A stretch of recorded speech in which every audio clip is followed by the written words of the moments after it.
एक कुर्सी खींच लीजिए। आपकी C++ जर्नी में इस पॉइंट तक आपने शायद ऐसे प्रोजेक्ट्स पर काम किया होगा जो एक सिंगल डायरेक्टरी में आसानी से फिट हो जाते हैं। शायद कुछ .cpp फाइल्स, एक या दो हेडर और रूट पर पड़ी एक स्टैंडअलोन CMake_lists.txt। जब आप एक क्विक बेंचमार्क लिख रहे होते हैं या किसी एल्गोरिदम का प्रोटोटाइप बना रहे होते हैं तो वह फ्लैट स्ट्रक्चर बिल्कुल ठीक रहता है। लेकिन जब आप प्रोडक्शन सॉफ्टवेयर बनाने वाली किसी इंजीनियरिंग टीम में कदम रखते हैं, चाहे वह एक हाई परफॉर्मेंस बैकएंड हो, एक एग्जीक्यूशन इंजन हो या एक GPU एक्सीलरेटेड कंप्यूट पाइपलाइन हो, तो वह सिंगल फोल्डर लेआउट जल्दी ही फेल हो जाता है। Hundreds of source files collide होती हैं, बिल्ड टाइम्स स्काईरॉकेट हो जाते हैं, private internal helper utilities downstream code में लीक हो जाती हैं और एक्सटर्नल क्लाइंट्स ये समझने में स्ट्रगल करते हैं कि उन्हें एक्चुअली कौन से हेडर्स इंक्लूड करने चाहिए। किसी कोड रिपोजिटरी को ऑर्गेनाइज करना सिर्फ एस्थेटिक रीजंस के लिए चीज़ों को साफ सुथरा रखने के बारे में नहीं है, बल्कि यह सीधे तौर पर तय करता है कि आपका कंपाइलर फाइल्स को कैसे ढूंढता है, आपका build system by binary boundaries को कैसे मैनेज करता है और दूसरे इंजीनियर्स कितनी आसानी से आपकी API को समझ सकते हैं। आज हम स्क्रैच से एक कमर्शियल ग्रेड डायरेक्टरी लेआउट बनाने जा रहे हैं। हम देखेंगे कि फाइल्स कहाँ रहती हैं, वे वहाँ क्यों रहती हैं और कैसे फिजिकल डायरेक्टरी बाउंड्रीज सीधे मॉडर्न CMake के टारगेट इनहेरिटेंस मॉडल पर मैप होती हैं। Section break. The master blueprint, एक इंडस्ट्रियल लेआउट। आइए production grade C+ code bases में यूज होने वाले स्टैंडर्ड डायरेक्टरी लेआउट को देखकर शुरुआत करते हैं। अगर आप गूगल के एबसेल, पाइटॉर्च या LLVM जैसी किसी मॉडर्न रिपोजिटरी को क्लोन करते हैं तो आपको इसी ब्लूप्रिंट के वेरिएशंस देखने को मिलेंगे। यह डायग्राम एक C++ सॉफ्टवेयर प्रोजेक्ट के डायरेक्टरी स्ट्रक्चर को दिखाता है जो बिल्ड कॉन्फ़िगरेशन के लिए CMake का यूज करता है।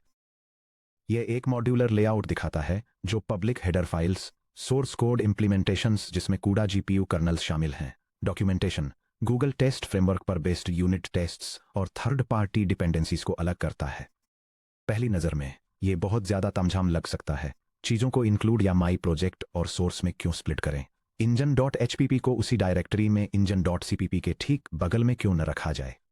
इसका जवाब देने के लिए हमें एक इंटरफेस कॉन्ट्रैक्ट और एक इम्प्लीमेंटेशन डिटेल के बीच के अंतर के बारे में बात करनी होगी। Section break. Interface versus implementation. Isolating public headers. Library design का फंडामेंटल रूल सिंपल है कि सिर्फ वही एक्सपोज करें जिसकी आपके कंज्यूमर्स को यूज करने की ज़रूरत है और बाकी सब कुछ हाइड कर दें। C++ में आपके हेडर्स .hpp या .h आपके पब्लिक API को रिप्रेजेंट करते हैं, वो कॉन्ट्रैक्ट जो आप अपने कोड को कंज्यूम करने वाले किसी भी पर्सन के साथ साइन करते हैं। आपकी इम्प्लीमेंटेशन फाइल्स .cp या .cu उनमें private execution logic, scratch space buffers और उस कॉन्ट्रैक्ट को फुलफिल करने के लिए रिक्वायर्ड यूटिलिटी एल्गोरिदम होते हैं। Include directory, the public contract. Notice कीजिए कि हमारे ब्लूप्रिंट में इंक्लूड डायरेक्टरी को कैसे स्ट्रक्चर किया गया है। यह डायग्राम एक सॉफ्टवेयर प्रोजेक्ट का डायरेक्टरी लेआउट दिखाता है जिसमें यह दिख रहा है कि मेन प्रोजेक्ट डायरेक्टरी के अंदर कोर और कंप्यूट सबफोल्डर्स में हेडर फाइल्स को कैसे ऑर्गेनाइज किया गया है। हम हेडर्स को सीधे इंक्लूड के अंदर नहीं रखते हैं जैसे इंक्लूड इंजन.hpp। इसके बजाय हम अपने प्रोजेक्ट के एग्जैक्ट नाम से एक सब फोल्डर बनाते हैं जैसे इंक्लूड माई प्रोजेक्ट। हम ऐसा क्यों करते हैं? यह इस बात पर आता है कि कैसे हेडर सर्च पाथ्स GCC या क्लैंग को पास किया गया -i फ्लैग या MSVC में /i# इंक्लूड डायरेक्टिव्स को रिजॉल्व करते हैं। जब कोई क्लाइंट प्रोजेक्ट आपकी लाइब्रेरी से लिंक होता है तो CMake आपके प्रोजेक्ट की इंक्लूड डायरेक्टरी के पाथ को उनके कंपाइलर के हेडर सर्च पाथ में ऐड कर देता है। अगर आपका हेडर इंक्लूड इंजन.hpp पर लोकेटेड था तो कंज्यूमर लिखेगा। यह एग्जाम्पल हेडर फाइल को सीधे रेफरेंस करने का एक अनसेफ मेथड दिखाता है जिसकी वजह से बिल्ड सिस्टम की दूसरी फाइल्स के साथ नेमिंग कॉन्फ्लिक्ट्स हो सकते हैं। इमेजिन कीजिए कि उनके प्रोजेक्ट में कोई दूसरी लाइब्रेरी है, मान लीजिए एक थर्ड पार्टी फिजिक्स इंजन, उसके पास भी इंजन.hpp नाम की एक फाइल है। अब कंपाइलर का सर्च पाथ एम्बिग्युअस हो जाता है। कंपाइलेशन कमांड में जिस भी लाइब्रेरी का इंक्लूड पाथ पहले दिखाई देगा वह जीत जाएगा, जिससे कंफ्यूजिंग कंपाइल एरर्स या silent ODR1 definition rule violations हो सकते हैं। अपने पब्लिक हेडर्स को इंक्लूड माई प्रोजेक्ट के अंदर नेस्ट करके कंज्यूमर्स सेल्फ नेमस्पेस्ड इंक्लूड स्टेटमेंट्स लिखने के लिए फोर्स होते हैं।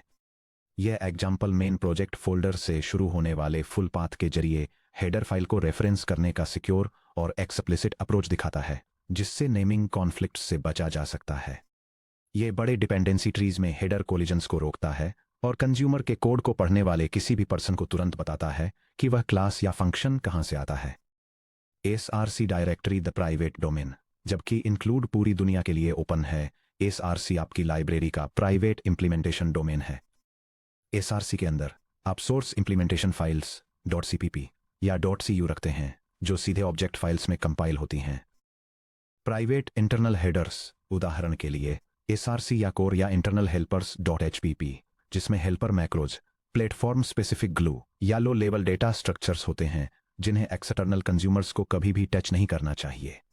अगर कोई इंटरनल यूटिलिटी हेडर SRC के अंदर रहता है तो एक्सटर्नल कंज्यूमर्स इसे गलती से इंक्लूड नहीं कर सकते, क्योंकि SRC उनके इंक्लूड पाथ्स में कभी भी ऐड नहीं किया जाएगा। इंप्लीमेंटेशन लीकेज को रोकना। चलिए एक कंक्रीट एग्जांपल देखते हैं। मान लीजिए कि हमारा compute engine custom string formatting helper functions या प्लेटफॉर्म OS हैंडल्स पर रिलाई करता है। अगर हम उस हेल्पर को इंक्लूड के अंदर एक पब्लिक हेडर में रखते हैं तो हमारी लाइब्रेरी को इंक्लूड करने वाले किसी भी कंज्यूमर के कंपाइलेशन यूनिट में वे डेफिनेशंस भी पुल हो जाती हैं। इससे दो मेजर इश्यूज होते हैं। पहला, नेमस्पेस पोल्यूशन। कंज्यूमर्स को एक्स्ट्रा सिंबल्स मिलते हैं जो उनके ऑटो कंप्लीशन और ग्लोबल स्कोप को क्लटर कर देते हैं। दूसरा, कैस्केडिंग रिकम्पाइलेशंस। अगर आप एक पब्लिक हेडर के अंदर किसी प्राइवेट हेल्पर फंक्शन को मॉडिफाई करते हैं तो पूरे प्रोजेक्ट की हर सिंगल फाइल जिसे वह हेडर इंक्लूड करता है उसे सीमेक द्वारा रिकम्पाइल किया जाना चाहिए। अगर वह हेल्पर SRC या इंटरनल हेल्पर्स .hpp में रहता है तो इसे बदलने से केवल SRC या कोर या इंजन .cpp का रिकम्पाइलेशन ही ट्रिगर होता है। अपने पब्लिक हेडर्स को मिनिमल रखें। जहां भी पॉसिबल हो टाइप्स को फॉरवर्ड डिक्लेयर करें या कॉम्प्लेक्स क्लासेस के लिए pimpl, pointer to implementation, EDM का यूज करें और प्राइवेट इंक्लूड्स को SRC में पुश करें। Section break. फिजिकल फोल्डर्स को सीमेक टारगेट विजिबिलिटी से मैप करना। अब चलिए फिजिकल फोल्डर स्ट्रक्चर को मॉडर्न सीमेक टारगेट्स से ब्रिज करते हैं, उसी पर बिल्ड करते हुए जो हमने चैप्टर 11.5 में एक्सप्लोर किया था। मॉडर्न सीमेक में हम include underscore directories, open parenthesis, close parenthesis जैसे आउटडेटेड कमांड्स का यूज करके ग्लोबल इंक्लूड डायरेक्टरीज को मैनेज नहीं करते हैं। इसके बजाय हम target underscore include underscore directories, open parenthesis, close parenthesis का यूज करके इंक्लूड विजिबिलिटी रूल्स को सीधे अपने टारगेट से बाइंड करते हैं। सीमेक हमें बिल्ड ग्राफ में डायरेक्टरीज कैसे प्रोपेगेट होती हैं इसे कंट्रोल करने के लिए 3 कीवर्ड्स देता है जो हैं पब्लिक, प्राइवेट और इंटरफेस। यहां बताया गया है कि कैसे हमारा फिजिकल डायरेक्टरी लेआउट हमारे प्रोजेक्ट के मेन SRC या CMake lists.txt में इन विजिबिलिटी स्पेसिफायर्स से मैप होता है। यह बिल्ड कॉन्फ़िगरेशन स्क्रिप्ट एक सॉफ्टवेयर लाइब्रेरी टारगेट को डिफाइन करती है जो कोर इंजन, मेमोरी मैनेजमेंट और कंप्यूटेशन पाइपलाइन सोर्स फाइल्स से मिलकर बना है। यह हेडर फाइल्स के लिए सर्च पाथ्स को स्पेसिफाई करती है, जिससे यह पक्का होता है कि इस लाइब्रेरी से लिंक होने वाले एक्सटर्नल कंपोनेंट्स बिल्डिंग और इंस्टॉलेशन दोनों के दौरान जरूरी पब्लिक हेडर्स को ढूंढ सकें, जबकि इंटरनल हेडर्स सिर्फ लाइब्रेरी के अपने कंपाइलेशन प्रोसेस तक ही लिमिटेड रहें। चलिए समझते हैं कि सीमेक यहां अंडर द हुड क्या कर रहा है। Public includes $build interface $greater than ...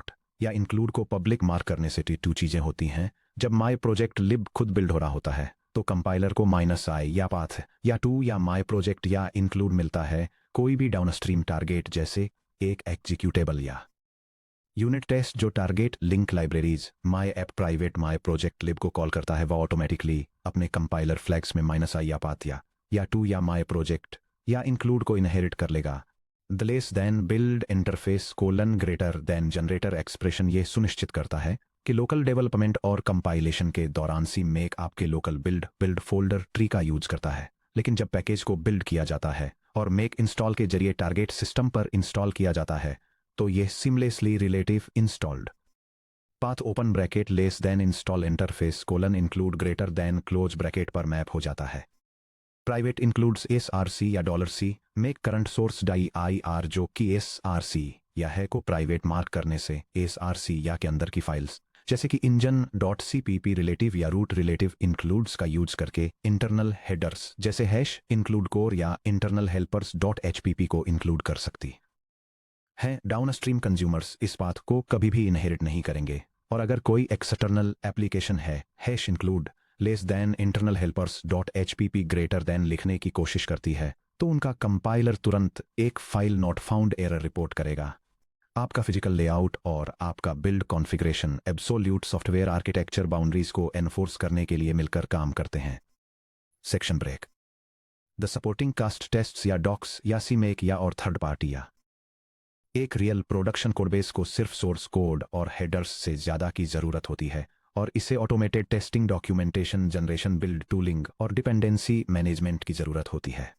चलिए देखते हैं कि ये सपोर्टिंग सब डायरेक्टरीज वर्कस्पेस में कैसे फिट होती हैं। द टेस्ट्स या directory automated verification. Test files को कभी भी अपने SRC या डायरेक्टरी में मिक्स न करें और टेस्ट्स को आपके पब्लिक API के एक्सटर्नल कंज्यूमर्स की तरह ट्रीट किया जाना चाहिए। एक स्टैंडर्ड टेस्ट्स डायरेक्टरी में unit test, suites integration tests और परफॉर्मेंस बेंचमार्क्स होते हैं। टेस्ट्स को एक अलग फोल्डर में रखने से यह पक्का होता है कि आपकी प्रोडक्शन लाइब्रेरी बाइनरी, क्लीन और टेस्ट स्कैफोल्डिंग से फ्री रहे। यहां देखिए कि एक टिपिकल टेस्ट cmake_lists.txt कैसा दिखता है। यह build configuration script test files को कंबाइन करके उन्हें मेन प्रोजेक्ट लाइब्रेरी और गूगल टेस्ट फ्रेमवर्क के साथ लिंक करके और ऑटोमेटिक टेस्ट डिस्कवरी को इनेबल करके एक यूनिट टेस्टिंग एग्जीक्यूटेबल सेटअप करती है। क्योंकि unit tests public target propagation के जरिए मेरे प्रोजेक्ट लिब से लिंक होते हैं, इसलिए उन्हें ऑटोमेटिकली मेरे प्रोजेक्ट कोर इंजन .hpp का एक्सेस मिल जाता है। लेकिन क्योंकि SRC को प्राइवेट मार्क किया गया था, आपके टेस्ट्स आपकी लाइब्रेरी को उसके ऑफिशियल पब्लिक इंटरफेस के जरिए ही टेस्ट करने के लिए मजबूर हैं। अगर किसी टेस्ट को SRC के अंदर प्राइवेट हेडर्स तक पहुंचने की जरूरत पड़ती है तो यह अक्सर इस बात का साइन है कि आपके पब्लिक इंटरफेस में जरूरी कैपेबिलिटीज मिसिंग हैं या उसे रिफैक्टरिंग की जरूरत है। CMake directory build system extension. जैसे जैसे आपका प्रोजेक्ट बढ़ता है, आपकी root cmake_lists.txt target options, platform flags और कस्टम पैकेज डिटेक्शन स्क्रिप्ट से बहुत जल्दी ही भर सकती है। सीमेक फोल्डर आपके बिल्ड पाइपलाइन के लिए एक मॉड्यूल वेयरहाउस की तरह काम करता है। यहां आप स्टोर करते हैं custom find modules find custom हार्डवेयर.cmake जैसी फाइलें जो उन स्पेशलाइज्ड वेंडर ड्राइवर्स या लाइब्रेरीज को लोकेट करने के लिए होती हैं जिनमें नेटिव सीमेक एक्सपोर्ट फाइलें नहीं होती हैं।